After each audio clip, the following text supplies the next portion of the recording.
Good morning. My name is John Talk. I'm privileged to be the rector here at Emmanuel Episcopal Church, but I'm super privileged to have been able to join with you on this journey as we have taken a look the past few weeks of how God changes people and how God changes our community. Not simply restores community, not simply restores people, but changes them. So we've looked at both creation stories, we've looked at the Tower of Babel, and today we're looking at Sarai, who is soon to be known as Sarah, and her relationship with God, her relationship with her husband, and of course, us. Now this is going to be our final installment of this series, at least online. We're going to be beginning in July, in-person adult forums on Sunday morning at 10 o'clock. And more information about that will be coming to you shortly. But let's get back to Sarah. Now, the story of Sarah in Genesis really begins in chapter 11 and continues through chapter 12 and 13, 14, etc., etc. We're not going to read all of that because we don't have time online. I will refer you to Genesis, again, 11, 12, 13, etc. Today we're going to read only a little part after Sarah has grown old. Now Sarah has been married to Abraham. They're ranchers. They live out in the desert in a tent, tending their flocks.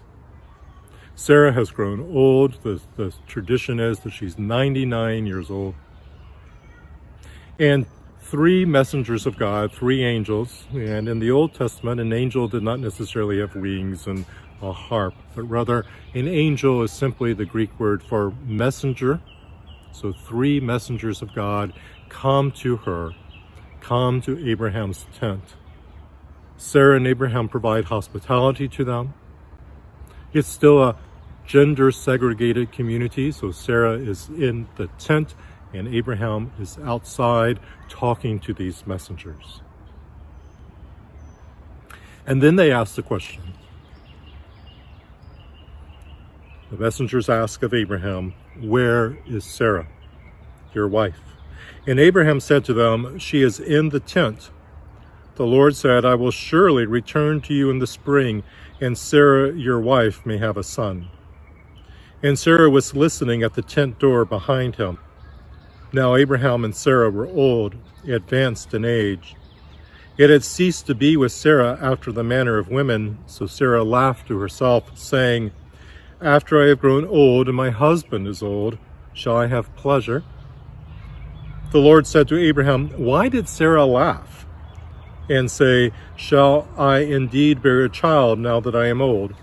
Is anything too hard for the Lord? At the appointed time I will return to you in the spring, and Sarah shall have a son." But Sarah denied, saying, "I did not laugh," for she was afraid. He said, "No, but you did laugh." Then the men set out from there, and they looked towards Sodom, and Abraham went with them to set them on their way.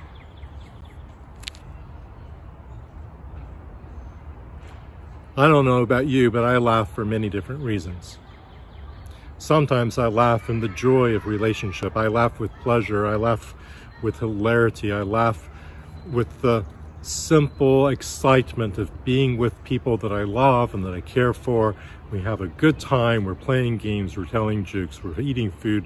We're just being with each other. And that laughter is full of life and excitement. But other times I laugh for other reasons. I think all of us do. Sometimes when someone is angry at me, someone that I care about, someone whose relationship with me is important, I'll laugh when they get angry out of fear, out of desperation perhaps. I remember being a young child, 10, 11, 12 years old, and my mother being angry and me just laughing at that, not because it was funny, but because I was tense and nervous, a nervous laughter.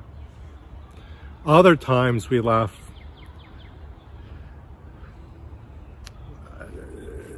out of not despair, but out of ruefulness. We hear perhaps that a negative impact is going to be happening in our lives. We hear that our lives are changing for the worse, and we'll let out a short little bark or a short little laugh. At least I do. I don't know about you, but I have seen this in my children and others. I wonder what kind of laugh Sarah had. She had grown old. She had resigned herself to the fact that she wasn't going to ever have a child herself, a child out of her own body. She had been promised one by God years and years before, but it had never come to fruition.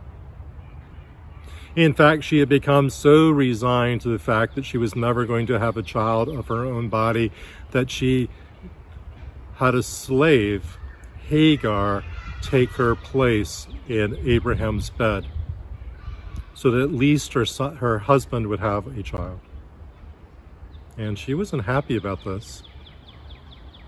She wasn't happy about the fact that she had no children. She wasn't happy about the fact that Abraham was sleeping with her slave. She wasn't happy that God's promises to her had not come true in her own body.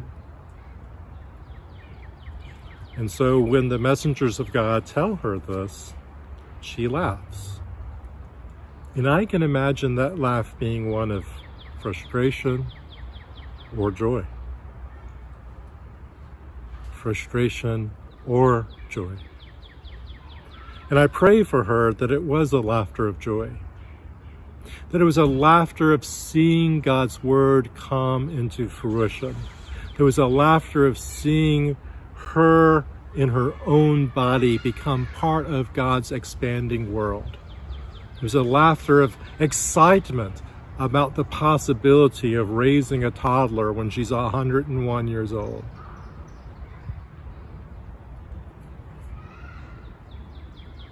What a day that must have been for her. However, it might very well have also been a laughter of ruefulness, perhaps a laughter of anger. Why did it take so long? Why am I arthritic and bent over and tired and old, and now I'm having a child?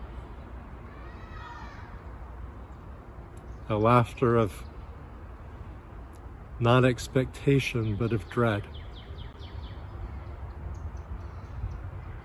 But nonetheless, life came into her body.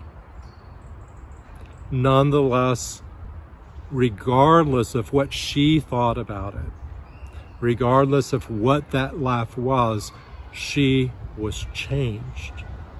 She was made in the image of God to be creative, and she was creative. She made another human being.